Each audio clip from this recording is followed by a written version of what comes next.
All right, we'll begin here. Good morning. Please welcome Law Enforcement Class 2493.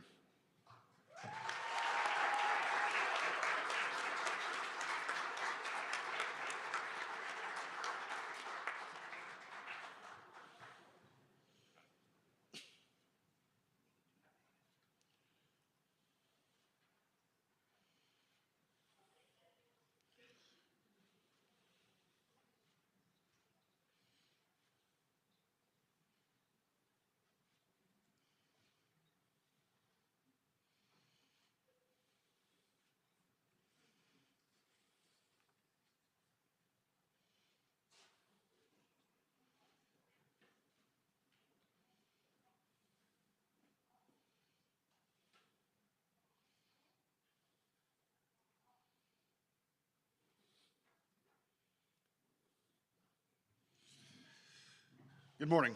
My name is Troy Egger, and I have had the honor to lead this class as the Academy Director here at Blackhawk Technical College for the last 18 weeks.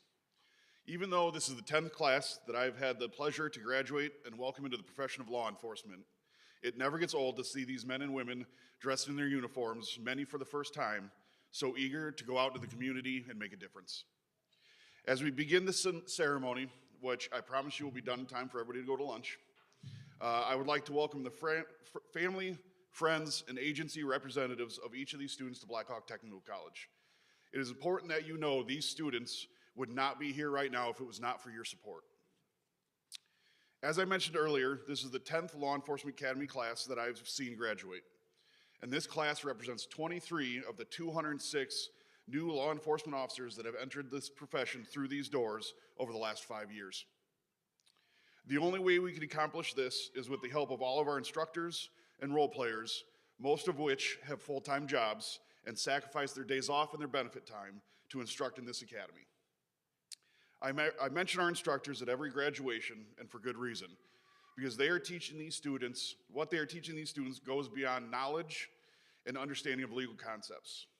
Our instructors know what they are teaching these students could and most likely save their lives one day.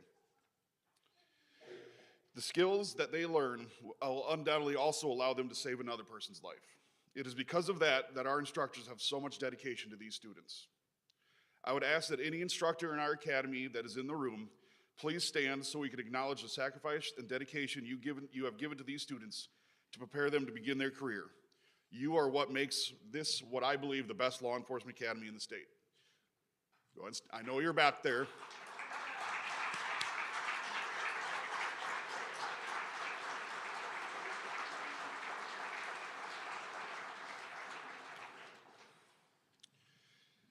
Beyond the instructors that are in front of the class on a daily basis, there's so much work that is done behind the scenes that too often goes unrecognized and underappreciated. And that is the work of the administrative assistant to the Law Enforcement Academy's Tammy Rail. Every graduation, I make a point to recognize Tammy for her passion and dedication to our program. And while I want to do that again, it is also with both great sadness and pleasure that I'd like to announce that this will be Tammy's last academy graduation. Tammy has made the decision that many of us in this room are waiting to do, and she has announced her retirement after 21 years of service to Blackhawk Technical College. There are going to be some big shoes to fill when she leaves at the end of January, but before then, the students will like to embarrass her and make her come up to the stage, present her with a small token of appreciation.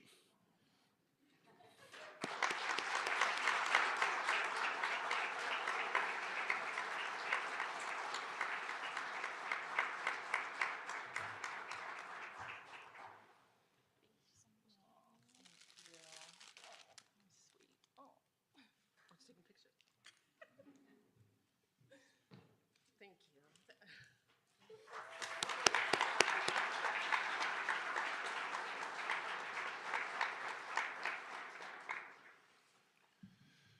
Now to class 2493. You are the 93rd class to graduate from Blackhawk Technical College Law Enforcement Academy, which dates back to April of 1966. You are entering our profession in a time like no other. I like to start every graduation speech talking a little bit about each class and their experience. So what to say about this class? First, not only did they throw up the most we've ever seen during our workouts, they also had hands down the worst workout playlist we have ever heard. And this is coming from somebody that listens to all types of music and actually had a class that played Shania Twain and Backstreet Boys on a regular basis. Their music was that bad.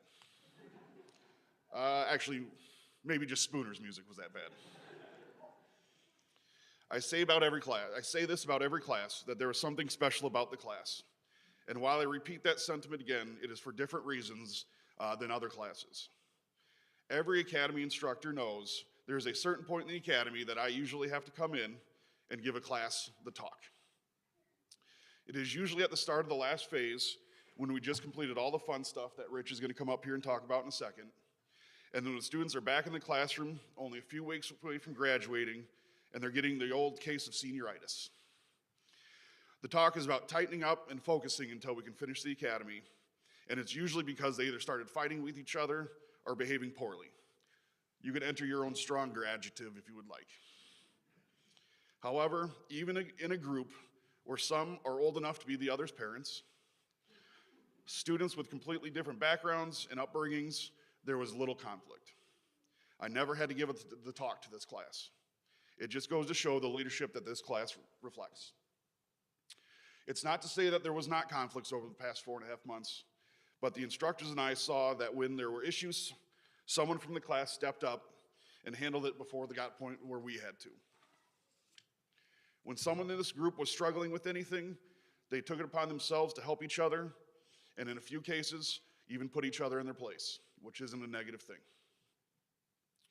Now, I will say there were certainly more than a few head slap emoji moments with this class. One moment is with a student that I affectionately refer to as Ketchup. In the first week of the academy, one of the instructional blocks is radio procedures. It's a simple block where we teach the students some standard things about talking on the radio, one of which is the phonetic alphabet. I always tell them, study it, because when we're in scenarios, you shouldn't have to worry about how to spell a name over the radio.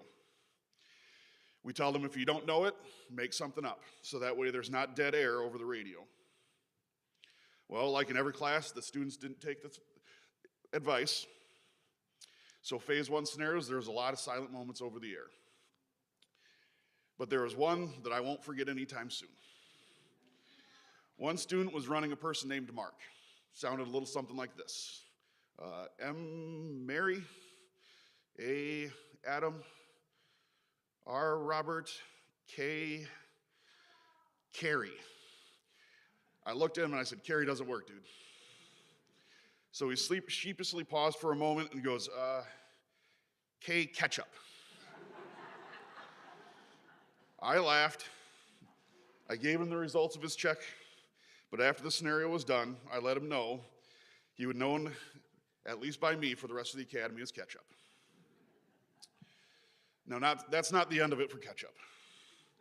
Continue to give me stories. So recently, I've been working on getting our shooting simulator up and running with new software. So a couple weeks ago, I had a few minutes and I asked the students if they wanted to test it out. So while we were down there going through some scenarios, Ketchup looks at me and goes, "Are you really that busy? Like, how many days do you really have a lot of stuff going on?" At first, I was like, "Yeah, I don't do much around here. Instructors just show up when they need to. Bullets arrive on the shelf by magic, and the state audits, those are a breeze." But then I realized what he was really saying, which was, man, with a new building opening, running a concurrent jail academy, organizing the schedules for us, you really run a seamless operation. So I just wanted to thank you, Ketchup, for recognizing all the hard work that is put in to get you guys to this day. Another quick story I want to share about this class and why it was so fun happened just a few days ago when one of the students and I were bantering back and forth in the classroom. To win the discussion, I simply told him, "I know way more about you than you know of." He quipped back, "Yeah, probably from your wife."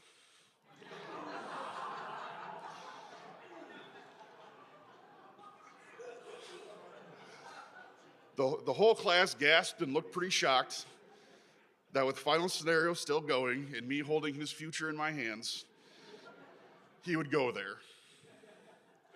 Him and I had to quickly clarify that his mom works with my wife. And ever since he got hired at the sheriff's office, we've been getting updates about him.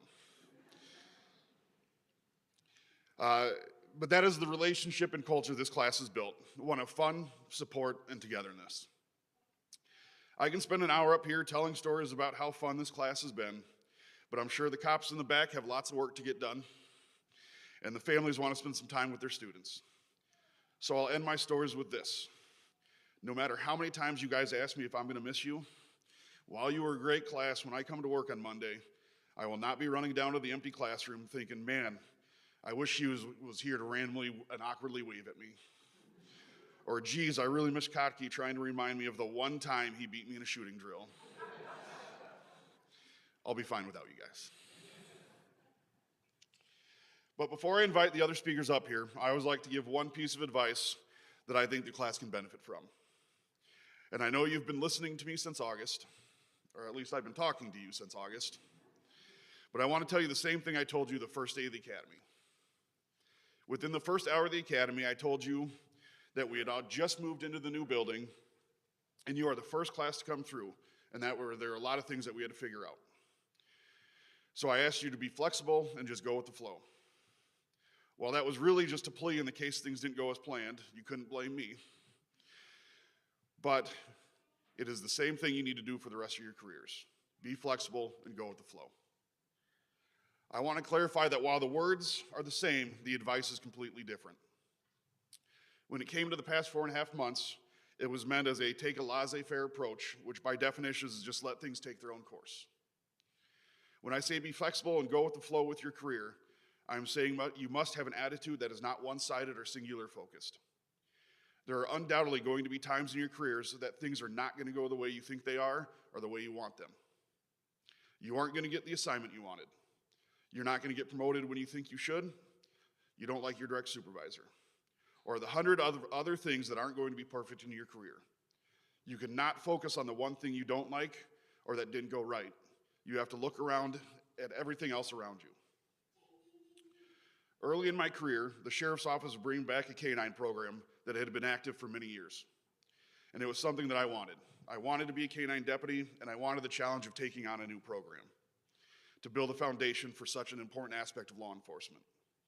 The timing was just a few years after I got out of the Marine Corps, and there was going to be a physical test as part of the selection process. So I spent the weeks prior to getting back in shape and getting ready. Reading books on how to train dogs, reading case law on the K-9s, anything I can do to prepare myself. The selection process came. I crushed the physical test. I did well in the interview, but ultimately I wasn't selected for the assignment. Obviously, I was disappointed. But there were two things I looked at shortly after that decision that made me know everything was okay. The first is that the person they selected for the assignment was 100% the right person for the job. And I'm not just saying that because he's in the room watching his daughter graduate today.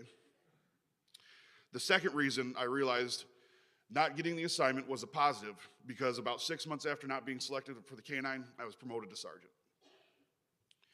The great leadership author Stephen Covey once said, "I am not a product of my circumstances, I am a product of my decisions." I look back now at the K-9 situation, and I'm so thankful how things worked out because the right people ended up in the right spot.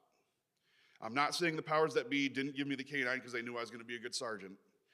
It was because I took what was given to me and I made it what it was. My entire life I've been faced with a lot of adversities in many aspects of my life.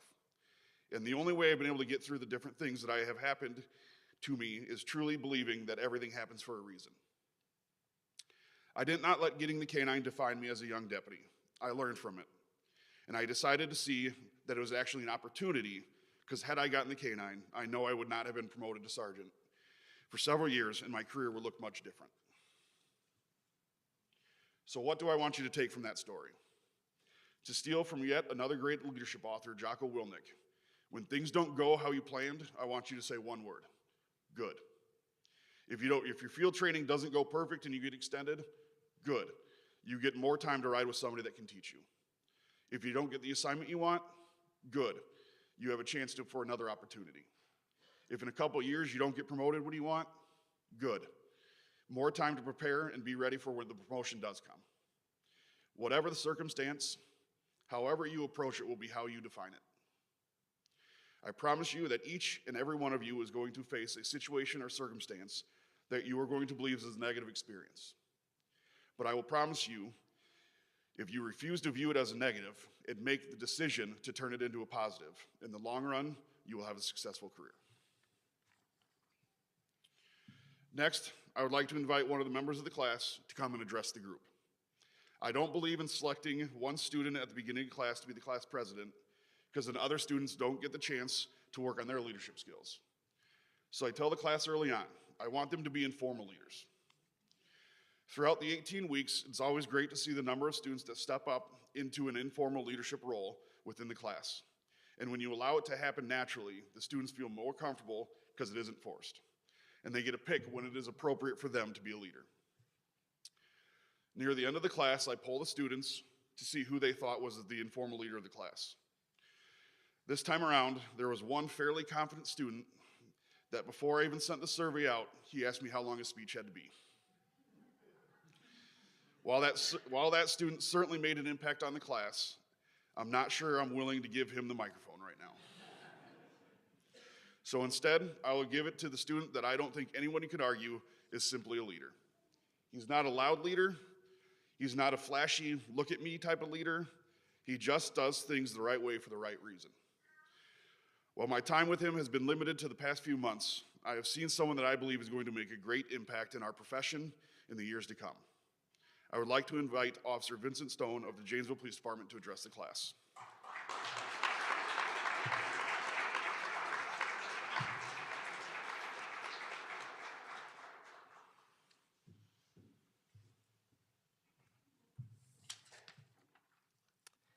Good morning, everyone. My name is Vincent Stone, and I work at the Janesville Police Department. And I would like to welcome distinguished guests, family, friends, and most importantly, the graduates. I specifically want to thank those who have traveled to share and celebrate this milestone with us.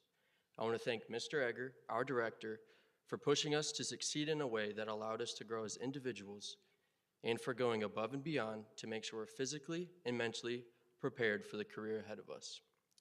I also want to thank the Janesville Police Department, especially Chief Pearson, for giving me the opportunity to live out my childhood dream.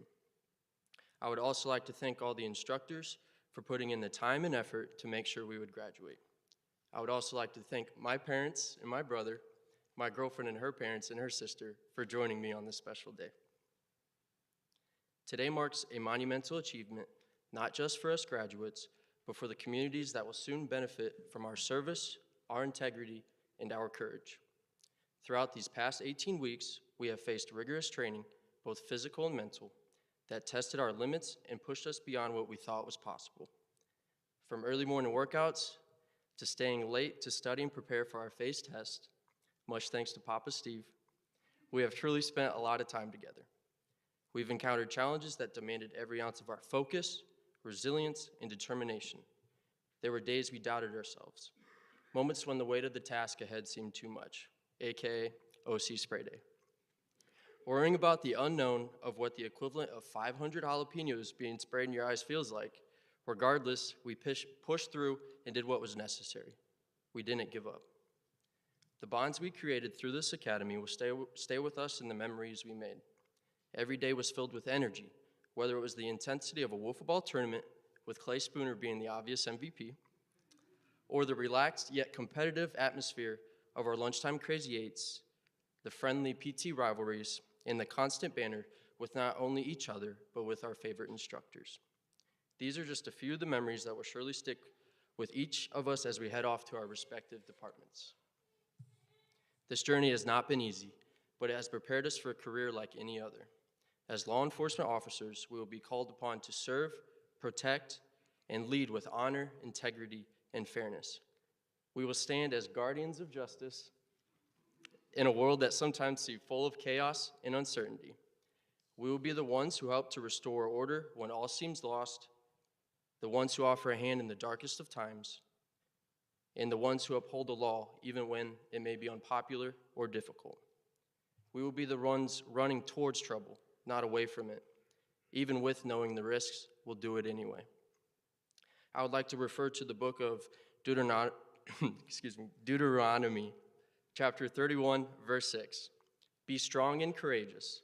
Do not be afraid or terrified because of enemies. For the Lord your God goes with you. He will never leave you nor forsake you. Today, we are not just joining a profession, we are becoming part of a family of dedicated men and women who share a bond stronger than any badge or uniform. It is a bond rooted in a shared mission, to do what is right no matter the personal cost. Joining the special family means that the support you'll get will be constant and unlimited, whether it's from fellow officers or from peer support groups established with your departments.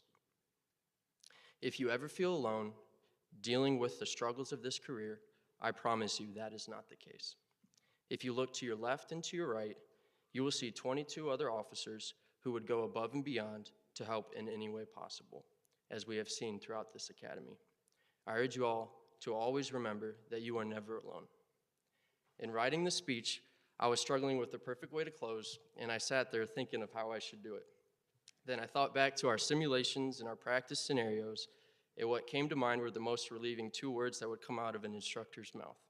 So again, thank you all for coming. Congratulations to the graduates. God bless, and end scenario. Thank you.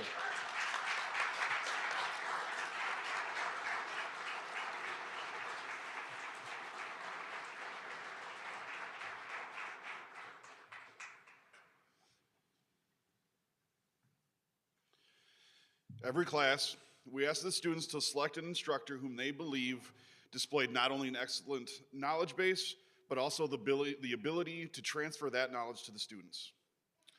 The winner of this award for this class is a retired lieutenant from the City of Beloit Police Department and one of the longest tenured academy instructors here. I'm going to be honest, I used to have a really fancy introduction for him, but considering we've lost count how many times he's been selected for this award, I figure you all know enough about him that I can just invite him up here. The class of 2493 would like to present the Instructor of Excellence Award to Mr. Rich Lefebvre.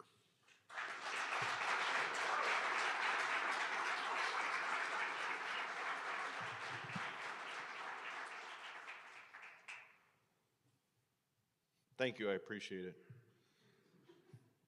We moved to the new building. I didn't know if I'd be able to print anything in this building, so I went to electronic for my few words here, so we'll see how this goes.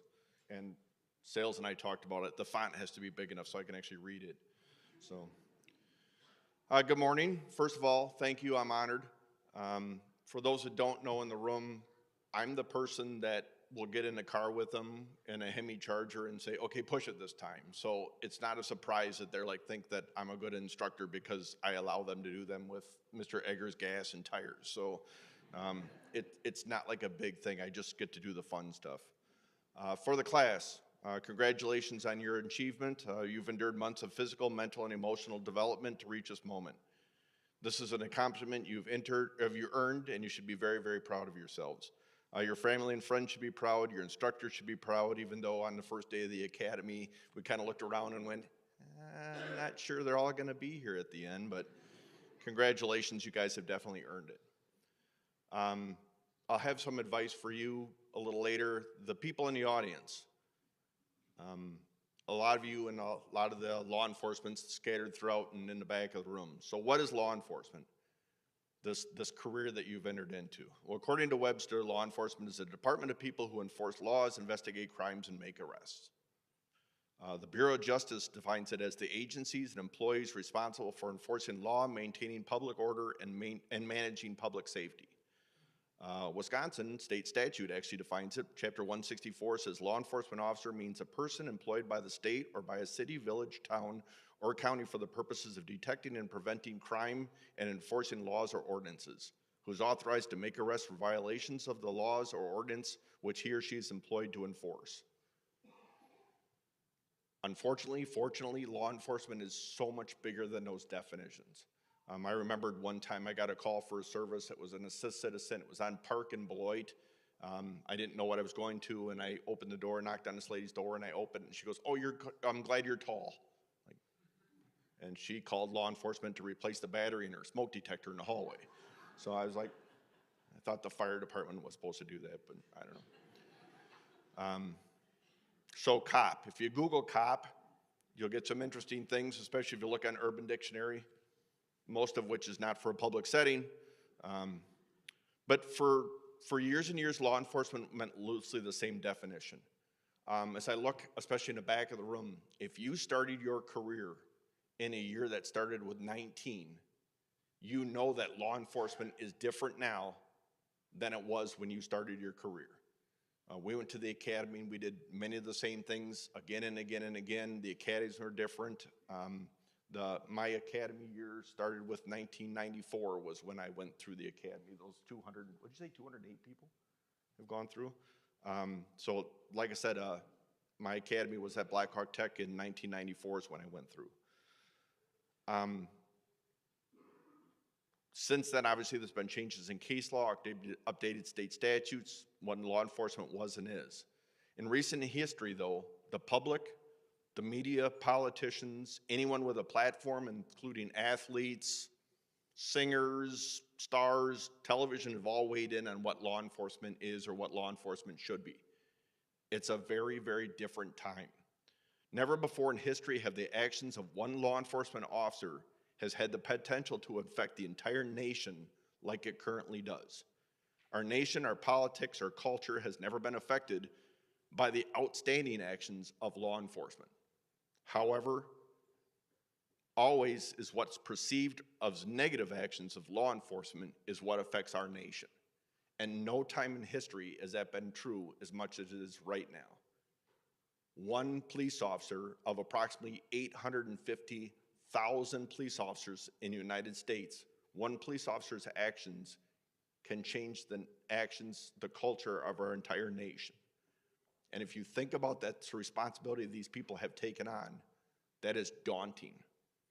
Imagine applying for a job where every interaction is recorded by you, and any member of the public can request that video. How many would sign up? And yet, these individuals have signed up for that. That is the culture of what they're doing. That's the culture of what they're taking on. They will shape law enforcement more than any chiefs in a room, more than Mr. Egger, more than me. They're going to shape what law enforcement looks like for our nation. The people, the 23 people sitting in those rows. So just think about that as your family and friends supporting these 23 individuals throughout their career. That's what they're looking forward to. I have some advice. I got some new advice from Mr. Egger that I had not heard him say before for graduation about the choices that you make are opportunities. So next time I do a burnout on a motorcycle pad and you yell at me, I'm just going to say that that's an opportunity. It's a good thing. So I don't know if Dr. Pierner's here too. Hopefully he heard that as well. So it's an opportunity for me to do something different. But advice besides that. You'll probably hear this by all the instructors. Always do the right thing. Always. Do it for the right reason. That's something to do. I've heard somebody once say, I've followed this, not always, I should follow it more. Never do anything that you wouldn't do with a chief or your mom standing behind you. It's probably good advice. Oddly enough, one thing that Mr. Stone took away from me is I keep waiting for the people, and I remember field training years ago when you arrest somebody and you're like, okay, this is the state statute, this is the right statute, this is the arrest, the handcuffs. I didn't handcuff them with their hands twisted. We had somebody in the last recent weeks trying to handcuff one of the instructors and bend their arm in a way that it doesn't bend. It's always fun to watch. And you shut the door of the squad, you're like, okay, you're in here, and you're waiting for Troy to say, end scenario. And there's no end scenario. And you guys, right now, when you enter field training, will have to know what is your agency's procedure. What do you work? I heard a story one time of somebody in field training that it was third shift and they were driving and they had arrested the person and they're on I-90 going northbound towards the Rock County Jail and past the exit. And they're like, where are you going? I don't know where the jail is. So they're waiting for their field officer to tell them where to turn to get to the jail because they didn't know where it was. Just remember, firefighters always need somebody to look up to, so that's for you guys. I said that earlier, and afterwards I had an individual come up to me about sales' size, and he said, I listened to your speech, and I want to let you know that I'm a firefighter, and I let him know that I was armed, so. Other advice, always ask yourself, what if, what if, what if, what if? This should be the worst you drive, this should be the worst you shoot, you should improve on that. You probably won't get 7 days in a row of that short amount of time shooting again. It probably won't happen. It's on you to improve in everything that we do. Remember your Steve-isms. Use some of them. Is that accurate, boss? He's going to be quiet back there. I believe, Stone, how did you refer to him? Papa Steve. So some Steve-isms are good, some are bad. Maybe avoid Albany. So Spooner will be there protecting the streets. I've already told MapQuest to always go around Albany now. Continue to learn, continue to train no matter what. Always continue. This should be that we talk about instructors, instructors that you had, the field train officers that you had. You should never, ever, ever end your learning process. You should always seek improvement no matter what. And other than that, the only advice I have is keep yourself safe and keep your others safe. Congratulations. Thank you.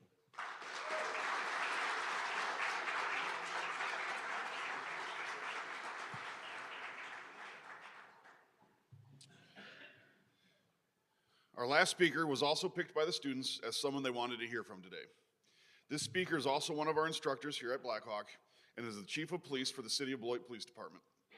The class of 2493 would like to invite Chief Andre Sales to say a few words.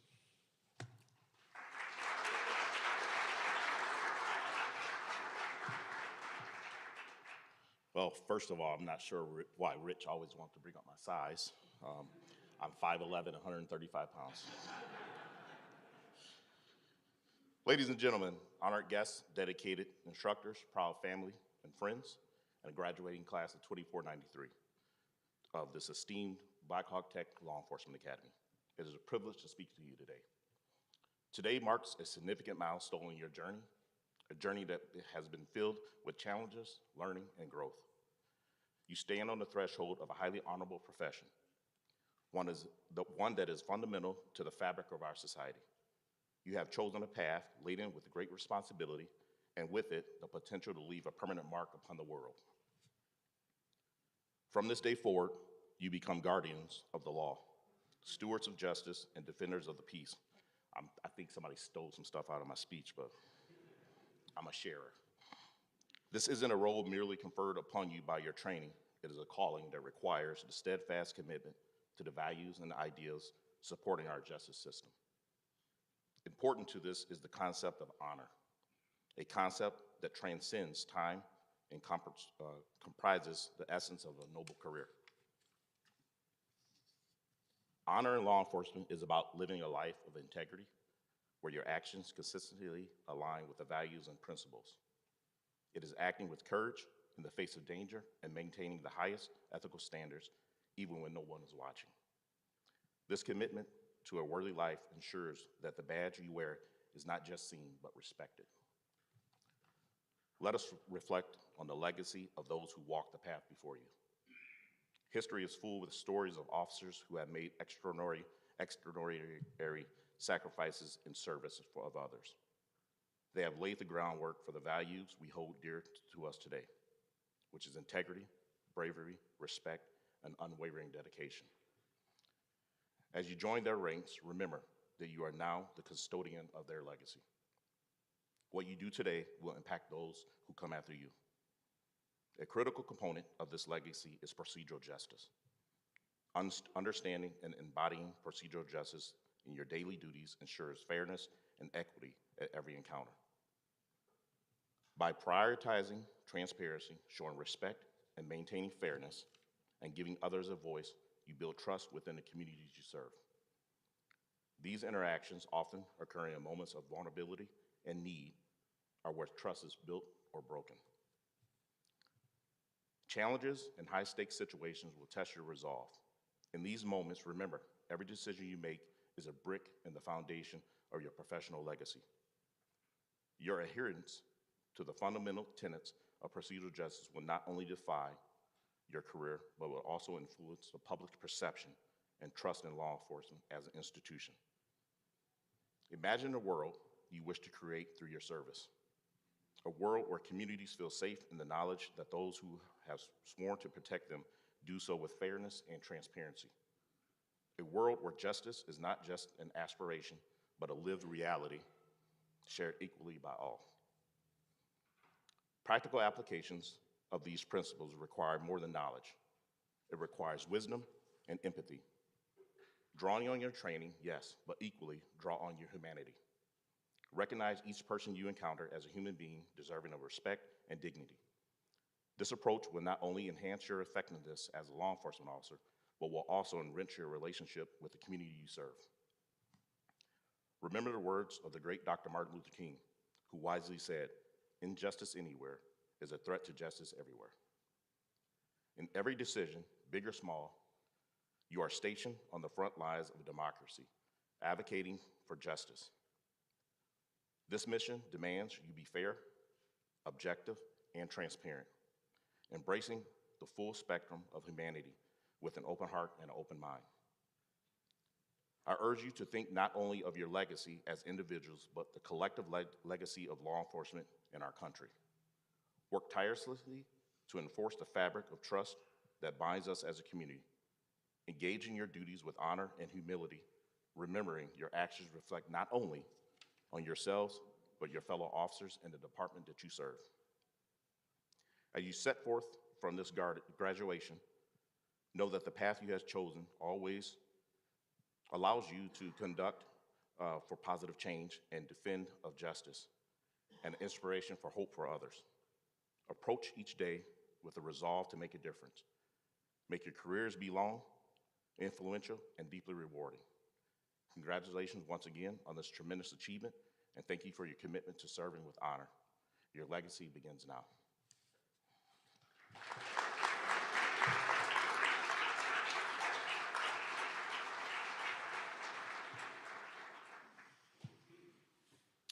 All right. Last thing we need to do is make a few things official, so we have a few awards to present to the class. Our first award is the Award for Academic Achievement. This award is given to the student that had the highest average of the 3-phase tests. This class as a whole actually had one of the highest averages we've ever seen, with a class average of 92%. Our award winner had more than a 95% average, which goes to show the work that she put in. It is also of note that this is the second class in a row that this award is going to the student from the same agency. I would like to present the Academic Excellence Award to Deputy Olivia Matz of the Greene County Sheriff's Office.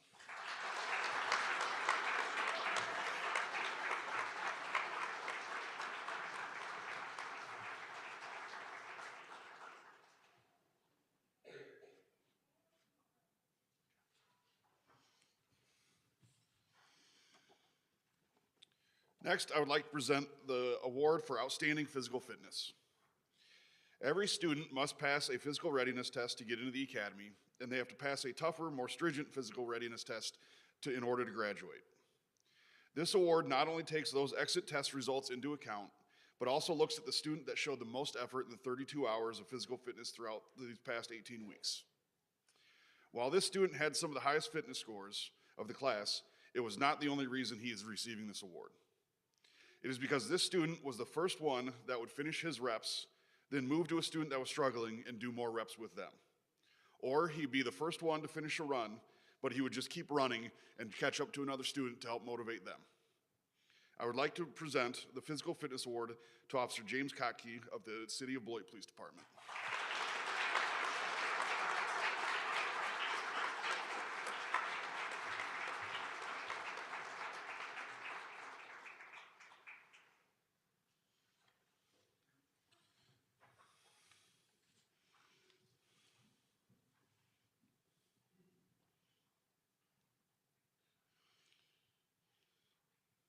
Our next award is named after a fellow graduate of the Black Hawk Technical College Law Enforcement Academy, Officer Ryan Copeland of Class 1363.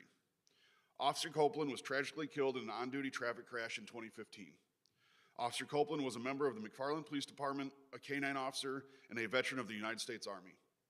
While I never met Officer Copeland, I know many people that knew him.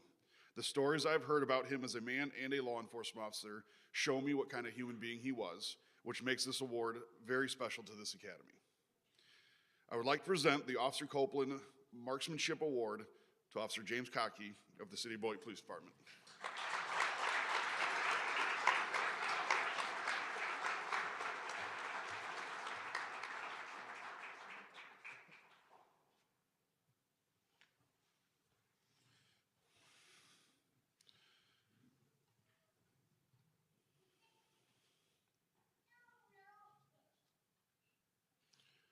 Our last award is named after one of our former Law Enforcement Academy directors, the late Mr. Terry Fell. Mr. Fell served as both the Chief Deputy of the Rock County Sheriff's Office and the Chief of the Beloit Police Department. After retiring from over 25 years of law enforcement service, Mr. Fell served as the Law Enforcement Academy here at BTC for 10 years. Mr. Fell also served on the Beloit City Council and on the Rock County Board of Directors for several terms. Mr. Fell's legacy is that of leadership, honor, and sense of duty. I am proud to present the Terry Fell Leadership Award to Officer Vincent Stone of the Janesville Police Department.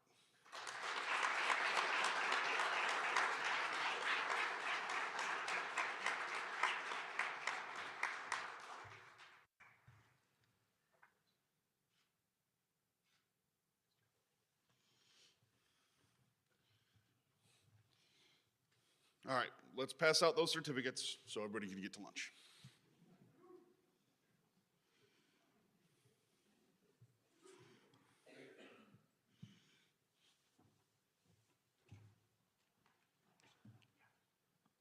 It is my honor to read the names of all of our graduates. I do not interact with the academies too often, but I usually show up on OC Day. And I like to observe that, although this last time there's a little bit of wafting going on, so even I was a little teary by the end of the, but it's still a fun time for me. In all seriousness, I'm very proud of all of you, and good luck in all of your futures. Joelle Bauer, Jefferson Police Department.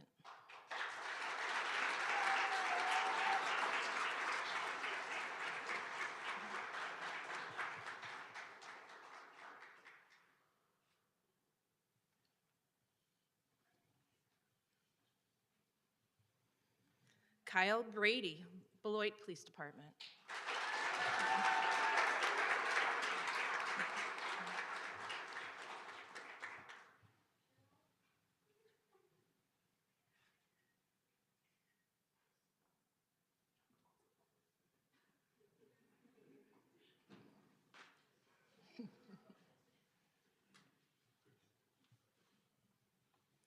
Tate Breyer, Beloit Police Department.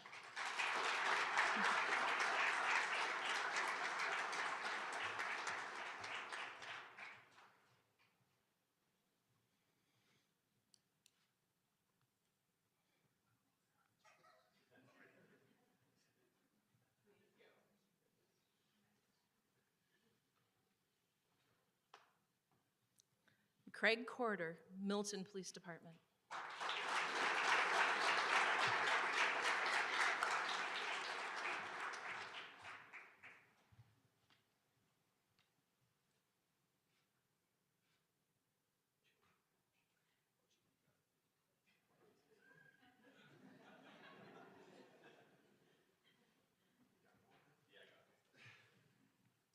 Camden Elvey, Janesville Police Department.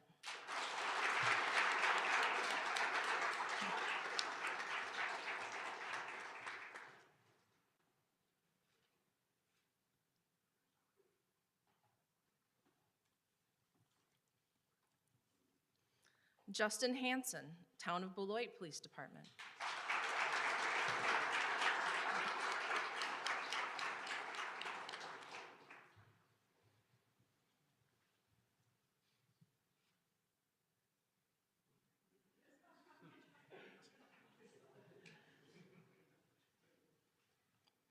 James Heckelsmiller, Town of Beloit Police Department.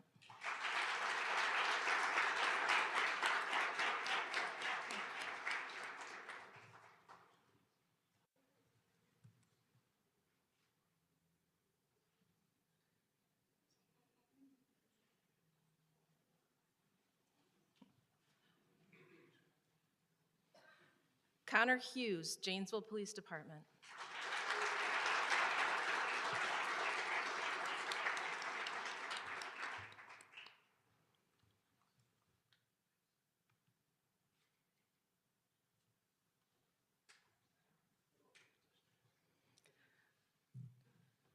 Shaylee Eisen, Rock County Sheriff's Office.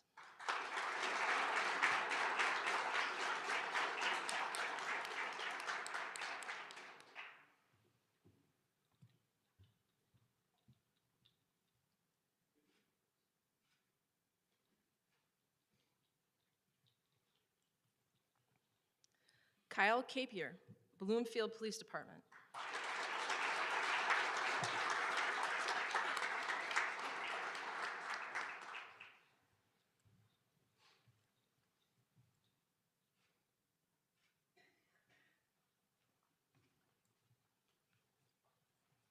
James Kotke, Beloit Police Department.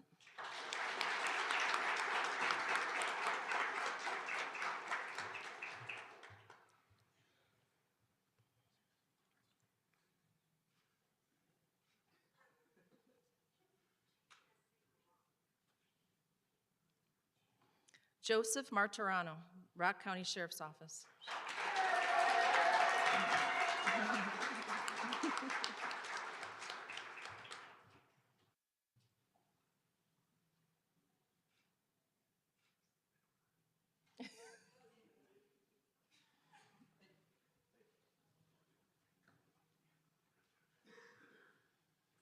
Olivia Matz, Greene County Sheriff's Office.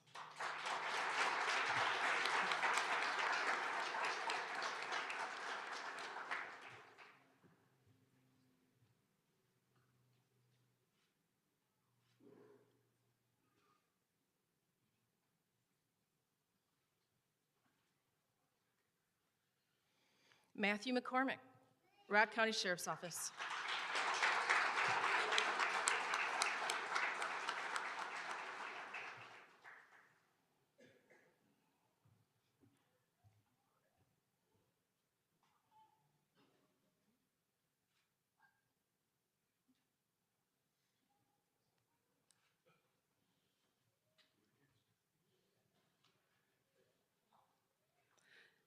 Caitlin Nolan, Beloit Police Department.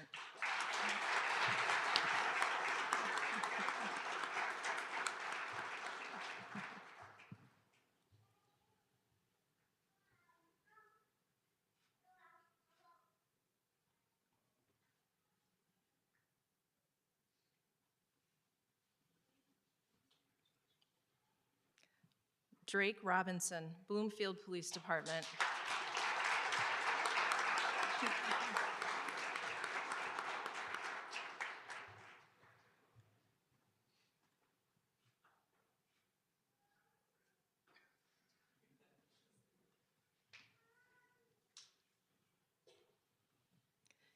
Cameron Roan, Walworth County Sheriff's Office.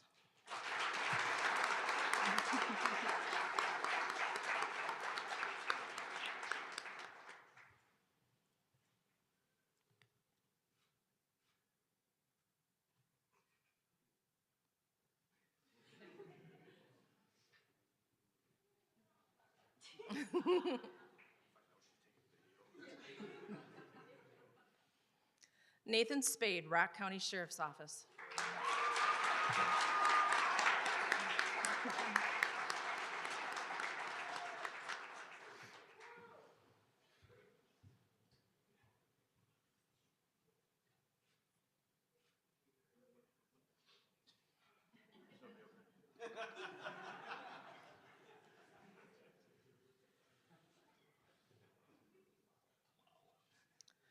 Clay Spooner, Albany Police Department.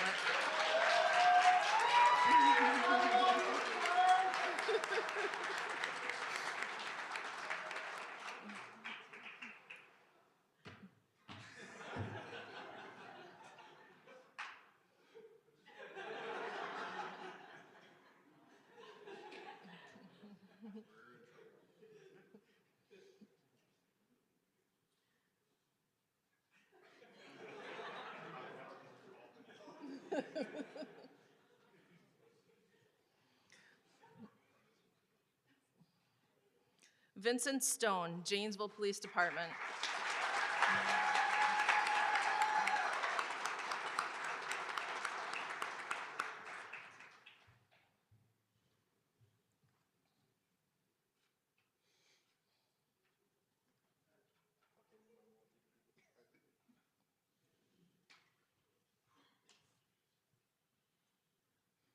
Maxton Taylor, Town of Beloit Police Department.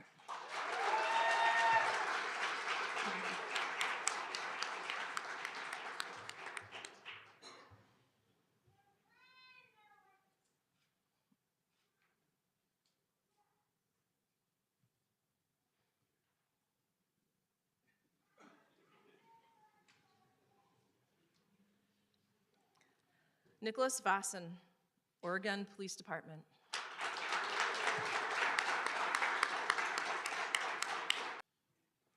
Chad Verts, Rock County Sheriff's Office.